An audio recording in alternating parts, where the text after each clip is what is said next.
ನಮಸ್ಕಾರ ವೀಕ್ಷಕರೇ. ದೇಶದ ಭದ್ರತಾ ವಿಚಾರದಲ್ಲಿ ಭಾರತ ಸರ್ಕಾರದ ಕಾರ್ಯವೈಖರಿಯನ್ನ ಎಲ್ಲರೂ ನೋಡ್ತಾ ಇದ್ದೀರಾ. ಈ ವರ್ಷದ ಬಜೆಟ್ನಲ್ಲೂ ದೊಡ್ಡ ಮಟ್ಟದ ಮೊತ್ತವನ್ನ ದೇಶದ ರಕ್ಷಣೆಗೆ ಮೀಸಲಿಟ್ಟಿರೋದು ಕೂಡ ಭಾರತದ ಇತಿಹಾಸದ ಪುಟಗಳಲ್ಲಿ ದಾಖಲಾಗಿದೆ. ಒಂದು ಕಡೆ ಹೊರಗಿನಿಂದ ಭಾರತವನ್ನ ರಕ್ಷಿಸೋ ಕೆಲಸ ಬರದಿಂದ ಸಾಗ್ತಾ ಇದ್ರೆ, ಇನ್ನೊಂದು ಕಡೆ ಸೈಲೆಂಟ್ ಆಗಿಯೇ ಭಾರತವನ್ನ ಒಳಗಿಂದ ಶುದ್ಧೀಕರಿಸೋ ಕೆಲಸ ಕೂಡ ಸಾಗಿದೆ. ನಕ್ಸಲಿಸಂ ಅನ್ನ ಸಂಪೂರ್ಣ ನಾಶ ಮಾಡ್ತೀವಿ ಅಂತ ಪಣ ತೊಟ್ಟಿದ್ದ ಅಮಿತ್ ಶಾ ತಮ್ಮ ಗುರಿಯನ್ನ ರೀಚ್ ಆಗೋದ್ರಲ್ಲಿ ಬಹಳ ಹತ್ತಿರದಲ್ಲಿದ್ದಾರೆ. ಇನ್ನು ಕೆಲವೇ ದಿನಗಳಲ್ಲಿ ಭಾರತ ನಕ್ಸಲ್ ಮುಕ್ತ ದೇಶ ಅಂತ ಅನೌನ್ಸ್ ಆಗಲಿದೆ. ಆದ್ರೆ ಇದರ ಬೆನ್ನಲ್ಲೇ ಯಾರಿಗೆಲ್ಲ ಗ್ರಹಚಾರ ಕೆಟ್ಟಿದೆ ಅನ್ನೋದು ಕೂಡ ಮುನ್ನೆಲೆಗೆ ಬರ್ತಾ ಇದೆ. ನಕ್ಸಲರ ಬಳಿಕ ಅರ್ಬನ್ ನಕ್ಸಲರಿಗೆ ಡವಡವ ಶುರು ಅನ್ನೋ ಚರ್ಚೆ ನಡೀತಾ ಇದೆ. ಹೊಸದಾಗಿ ಬಂದಿರೋ ಕಾನೂನಿನಲ್ಲಿ ಯಾವ ರೀತಿ ಪ್ರಹಾರ ಆಗಲಿದೆ ಅನ್ನೋ ಹಿಂಟ್ ಸಿಕ್ಕಿದೆ. ಇನ್ನೊಂದೆಡೆ ಅಸ್ಸಾಂ ಸಿಎಂ ಹಿಮಂತ್ ಬಿಸ್ವಾ ಸರ್ಮಾ ಎಲೆಕ್ಷನ್ಗೂ ತಲೆ ಕೆಡಿಸಿಕೊಳ್ಳದೆ ಖಡಕ್ ಸ್ಟೇಟ್ಮೆಂಟ್ ಒಂದನ್ನ ಕೊಟ್ಟಿದ್ದಾರೆ. ಇದೆಲ್ಲವನ್ನ ಒನ್ ಬೈ ಒನ್ ವಿವರಿಸ್ತಾ ಹೋಗ್ತೀವಿ. ಈ ವಿಡಿಯೋವನ್ನ ತಪ್ಪದೆ ಕೊನೆ ತನಕ ನೋಡಿ. ಅದಕ್ಕೂ ಮುನ್ನ ಮೀಡಿಯಾ ಮಾನ್ಸ್ಟರ್ ಚಾನೆಲ್ ನ ತಪ್ಪದೆ ಸಬ್ಸ್ಕ್ರೈಬ್ ಮಾಡಿ. ಎಸ್, ಭಾರತವನ್ನ ಹಾಳು ಮಾಡೋದಕ್ಕೆ ಭಾರತದಲ್ಲೇ ಹುಟ್ಟಿದ ಅಜೆಂಡಾಗಳನ್ನ ನೋಡ್ತಾ ಹೋದ್ರೆ ಮೈಯೆಲ್ಲ ನಡುಗುತ್ತೆ. ಯಾವ್ದಾದ್ರೂ ಜನಾಂಗ ಶೋಷಣೆಗೆ ಒಳಗಾಗ್ತಾ ಇದೆ ಅಂದ್ರೆ ಆದ್ಯತೆ ಮೇರೆಗೆ ಅವರ ರಕ್ಷಣೆ ಮಾಡಬೇಕು. ಅವರಿಗೆ ತೊಂದರೆ ಕೊಡ್ತಾ ಇರುವವರ ಮೇಲೆ ಕಾನೂನು ಕ್ರಮ ಕೈಗೊಳ್ಳಬೇಕು. ಇಲ್ಲ ಅಂದ್ರೆ ಇದು ಶೋಷಿತ ಜನಾಂಗ ರೆಬೆಲ್ ಆಗೋದಕ್ಕೆ ದಾರಿ ಮಾಡಿಕೊಡುತ್ತೆ. ಒಂದು ವೇಳೆ ರೆಬೆಲ್ ಆಗಿ ಬಿಟ್ಟಿದ್ದಾರೆ ಅಂದಾಗ ತಕ್ಷಣ ಅವರ ಜೊತೆ ಮಾತುಕತೆ ನಡೆಸಿ ಇತ್ಯರ್ಥ ಮಾಡ್ಕೊಳ್ಬೇಕು. ಆದ್ರೆ ದಶಕಗಳು ಕಳೆದರೂ ಇತ್ಯರ್ಥ ಆಗ್ತಾ ಇಲ್ಲ, ಹಿಂಸಾಚಾರ ಮುಂದುವರಿತಾ ಇದೆ, ಆಗಂತುಕರಿಗೆ ಶಸ್ತ್ರಾಸ್ತ್ರಗಳು ಸಪ್ಲೈ ಆಗ್ತಾ ಇದೆ ಅಂದ್ರೆ ಇದು ವ್ಯವಸ್ಥಿತ ಪಡೆ ಅನ್ನೋದು ಕ್ಲಿಯರ್ ಆಗುತ್ತೆ. ಈ ರೀತಿ ಬೇರು ಬಿಟ್ಟಿದ್ದ ನಕ್ಸಲಿಸಂ ಅನ್ನ ಭಾರತದಿಂದ ನಿರ್ಮೂಲನೆ ಮಾಡೋದೇ ಕಷ್ಟ ಅನ್ನೋ ವ್ಯಾಖ್ಯಾನ ಇತ್ತು. ಆದ್ರೆ ಈಗ ಅದನ್ನ ಸುಳ್ಳು ಮಾಡಿರೋ ಅಮಿತ್ ಶಾ ಇನ್ನೊಂದು ಹಂತಕ್ಕೆ ಹೋಗಿದ್ದಾರೆ. ಸದ್ಯ ಸರ್ಕಾರದಿಂದ ಹೊರಡಿಸಿರೋ ನೂತನ ಕಾನೂನು ಅಸ್ತ್ರದ ಬಗ್ಗೆ ತಿಳಿಸಿ ನಂತರ ಹೇಗಿದ್ದ ನಕ್ಸಲಿಸಂ ಎಲ್ಲಿಗೆ ಬಂದು ನಿಂತಿದೆ ಅನ್ನೋದನ್ನ ಹೇಳ್ತಾ ಹೋಗ್ತೀವಿ. ಭಾರತ ಸರ್ಕಾರದ ಕಡೆಯಿಂದ ಮೊದಲ ಆಂಟಿ ಟೆರರ್ ಪಾಲಿಸಿ ಜಾರಿಯಾಗಿದೆ. ಇದರ ಹೆಸರೇ ಪ್ರಹಾರ್ ಅಂತ. ಬಂದೂಕು ಹಿಡಿದು ಅಟ್ಟಹಾಸ ಮೆರೆಯೋ ರಕ್ಕಸರ ನಿರ್ಮೂಲನೆ ಜೊತೆಗೆ ಬಂದೂಕು ಹಿಡಿಯದೇ ಇದ್ರೂ ದುಷ್ಕರ್ಮಿಗಳ ಪರವಾಗಿ ಯಾವಾಗ್ಲೂ ಮಾತಾಡ್ತಾ ಬೇರೆ ಬೇರೆ ಅಜೆಂಡಾಗಳನ್ನ ಹರಿಬಿಡ್ತಾ ದೇಶ ಹಾಳಾಗಿ ಹೋಗ್ಲಿ, ಜನರು ನೆಮ್ಮದಿ ಕಳ್ಕೊಂಡು ಬೀದಿಯಲ್ಲಿ ಕಚ್ಚಾಡ್ಲಿ ಅನ್ನೋ ರೀತಿಯ ಅಜೆಂಡಾ ಬಿತ್ತು ನಗರ ನಕ್ಸಲರ ಮೇಲೂ ಇಲ್ಲಿ ಆಕ್ಷನ್ ತೆಗೆದುಕೊಳ್ತಾರೆ ಅನ್ನೋದು ಈ ಪಾಲಿಸಿಯ ಹೈಲೈಟ್ ಆಗಿದ್ದು, ಇದರಿಂದ ಯಾರ್ಯಾರಿಗೆ ಭೀತಿ ಶುರುವಾಗಿರ್ಬೋದು ಅನ್ನೋದನ್ನ ನೀವೇ ಅಂದಾಜಿಸೋ ಮಟ್ಟದಲ್ಲಿ ಇದು ಸದ್ದು ಮಾಡ್ತಾ ಇದೆ. ಇದರಲ್ಲಿ ಉಲ್ಲೇಖಿಸಿರೋ ಕೆಲ ಪ್ರಮುಖ ಅಂಶಗಳನ್ನ ನೋಡ್ತಾ ಹೋದ್ರೆ, ಸದ್ಯ ಭಾರತಕ್ಕೆ ನೆಲ, ಜಲ ಹಾಗೂ ವಾಯು ಮಾರ್ಗದ ಮೂಲಕವೂ ದಾಳಿ ನಡೆಸೋ ಷಡ್ಯಂತ್ರಗಳು ನಡೀತಾ ಇವೆ. ಯಾವುದೇ ಆಯಾಮದಲ್ಲೂ ಭಾರತದ ಮೇಲೆ ದಾಳಿ ನಡೆಯೋದಕ್ಕೆ ಬಿಡಬಾರದು ಅನ್ನೋದೇ ಈ ಕಾನೂನಿನ ಸ್ಪಷ್ಟ ಉದ್ದೇಶ. ಅಲ್ಲದೆ ಸರ್ಕಾರ ಯಾವುದೇ ಒಂದು ಧರ್ಮ ಅಥವಾ ಸಮುದಾಯವನ್ನ ಉಗ್ರ ಕೃತ್ಯಗಳಿಗೆ ಲಿಂಕ್ ಮಾಡ್ತಾ ಇಲ್ಲ. ಭಯೋತ್ಪಾದನಾ ಕೃತ್ಯಗಳಿಗೆ ಯಾರ ಕಡೆಯಿಂದ ಬೆಂಬಲ ಸಿಕ್ಕರು, ವಿವಿಧ ಸಂಘಟನೆಗಳ ಹಾಗೂ ವಿದೇಶಿ ಫಂಡ್ಗಳಿಗೆ ಯಾರೇ ಲಿಂಕ್ ಆಗಿದ್ರು ಅವರೆಲ್ಲರನ್ನು ಕ್ರಿಮಿನಲ್ ಅಂತಲೇ ಪರಿಗಣಿಸಲಾಗುತ್ತೆ. ಇಲ್ಲಿ ಉಲ್ಲೇಖಿಸಿರೋ ಉದ್ದೇಶಗಳ ಪೈಕಿ ಯುವ ಸಮೂಹವನ್ನ ಉಗ್ರ ಸಂಘಟನೆಗಳು ಟಾರ್ಗೆಟ್ ಮಾಡ್ತಾ ಇರೋದನ್ನ ತಪ್ಪಿಸೋದು ಕೂಡ ಪ್ರಮುಖ ಗುರಿಯಾಗಿದೆ ಅನ್ನೋದನ್ನ ಹೇಳಲಾಗಿದೆ. ಒಂದು ಕಡೆ ಅವರನ್ನ ಸೆಳೆಯೋದಕ್ಕೆ ವಿವಿಧ ಆಯಾಮಗಳಲ್ಲಿ ಪ್ರಯತ್ನ ನಡೀತಾ ಇದೆ.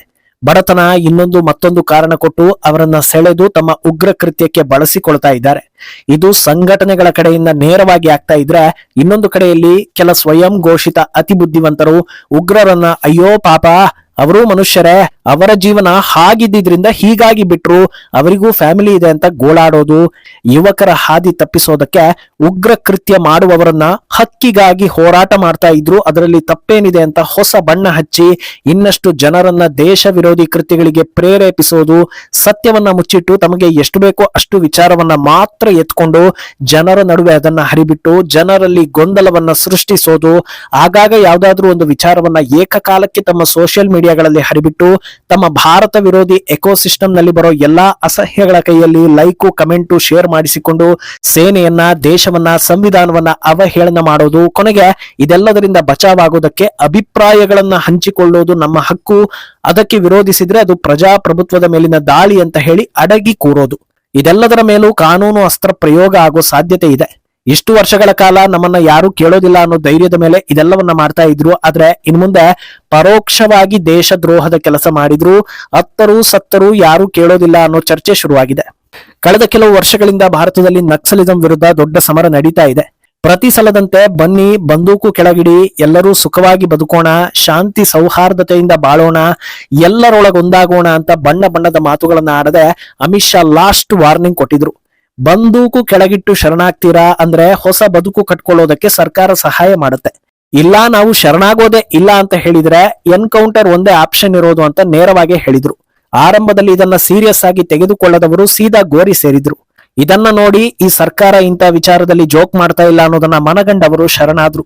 ಮತ್ತು ಮೊಂಡಾಟ ಮೆರೆದ ಕುಖ್ಯಾತರೆಲ್ಲರನ್ನ ಸರ್ಕಾರ ಫಿನಿಶ್ ಮಾಡಿದೆ. ಇದರ ಪರಿಣಾಮ ಒಂದು ಕಾಲದಲ್ಲಿ ರೆಡ್ ಕಾರಿಡಾರ್ ಅಂತ ಹಲವು ರಾಜ್ಯಗಳ ಮೇಲೆ ಕೆಂಪು ಪಟ್ಟಿ ಬಳಿದು ತೋರಿಸ್ತಾ ಇದ್ದ ಆ ಪ್ರಮಾಣ ಪತನಗೊಂಡಿದ್ದು ದೇಶದ 7 ಜಿಲ್ಲೆಗಳಲ್ಲಿ ಮಾತ್ರ ಈಗ ನಕ್ಸಲಿಸಂ ಉಳಿದುಕೊಂಡಿದೆ.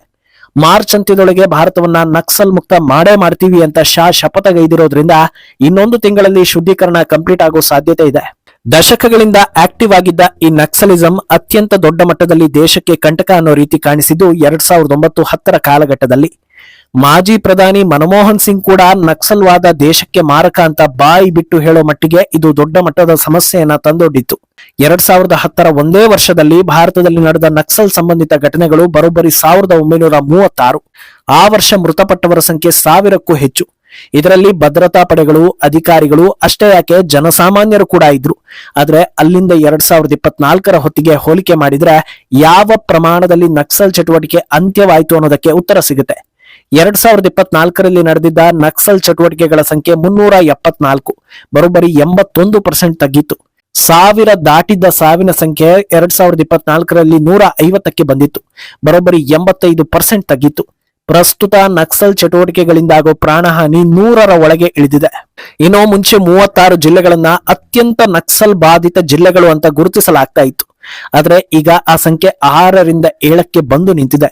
ಛತ್ತೀಸ್ಗಢದ ಬಿಜಾಪುರ್, ಕಾಂಕೇರ್, ನಾರಾಯಣಪುರ್ ಹಾಗೂ ಸುಕ್ಮಾ ಮತ್ತು ಜಾರ್ಖಂಡ್ನ ವೆಸ್ಟ್ ಸಿಂಗ್ಭೂಮ್ ಹಾಗೂ ಮಹಾರಾಷ್ಟ್ರದ ಗಡ್ಚಿರೋಲಿ ಮಾತ್ರ ಸದ್ಯ ನಕ್ಸಲಿಸಂ ಆಕ್ಟಿವ್ ಆಗಿರೋ ಜಿಲ್ಲೆಗಳು ಅಂತ ಗುರುತಿಸಿಕೊಳ್ತಾ ಇದೆ.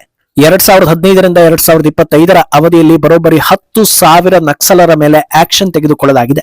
ಈ ಪೈಕಿ 2025ರ ಒಂದೇ ವರ್ಷದಲ್ಲಿ 317 ನಕ್ಸಲರ ಎನ್ಕೌಂಟರ್, 800 ದುಷ್ಕರ್ಮಿಗಳ ಅರೆಸ್ಟ್ ಹಾಗೂ ಸುಮಾರು 2,000 ನಕ್ಸಲರು ಅಸ್ತ್ರ ಕೆಳಗಿಟ್ಟು ಶರಣಾಗಿದ್ದಾರೆ.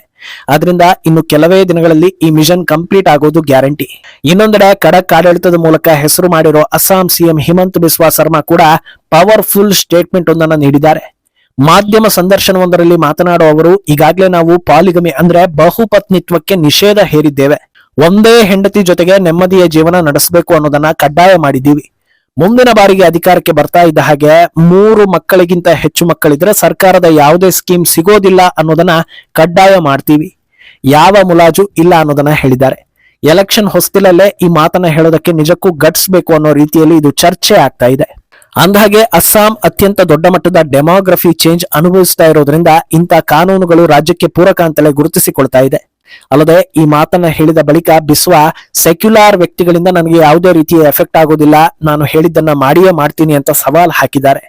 ಒಟ್ನಲ್ಲಿ ಭಾರತದ ಇಂಟರ್ನಲ್ ಆಪರೇಷನ್ ಅಂತ ಬಂದಾಗ ಒಂದು ಕಡೆ ಶಾ ಭಾರತದ ಒಳಗಿರೋ ಭಯೋತ್ಪಾದಕರು, ದೇಶದ್ರೋಹಿಗಳು ಹಾಗೂ ಅಸಹ್ಯಗಳ ನಿರ್ಮೂಲನೆಗೆ ಪಣ ತೊಟ್ಟಿದ್ರೆ ಬಿಸ್ವಾ ತಮ್ಮ ರಾಜ್ಯವನ್ನ ಅಚ್ಚುಕಟ್ಟಾಗಿ ಇಟ್ಕೊಳ್ಳೋದಕ್ಕೆ ಖಡಕ್ ಕಾನೂನಿಗೆ ಮುಂದಾಗ್ತಾ ಇದ್ದಾರೆ. ಮುಂದೇನಾಗುತ್ತೆ ಅನ್ನೋದನ್ನ ಕಾದು ನೋಡ್ಬೇಕು. ಈ ಬಗ್ಗೆ ನಿಮ್ಮ ಅಭಿಪ್ರಾಯವನ್ನ ತಪ್ಪದೆ ಕಮೆಂಟ್ ಮೂಲಕ ತಿಳಿಸಿ.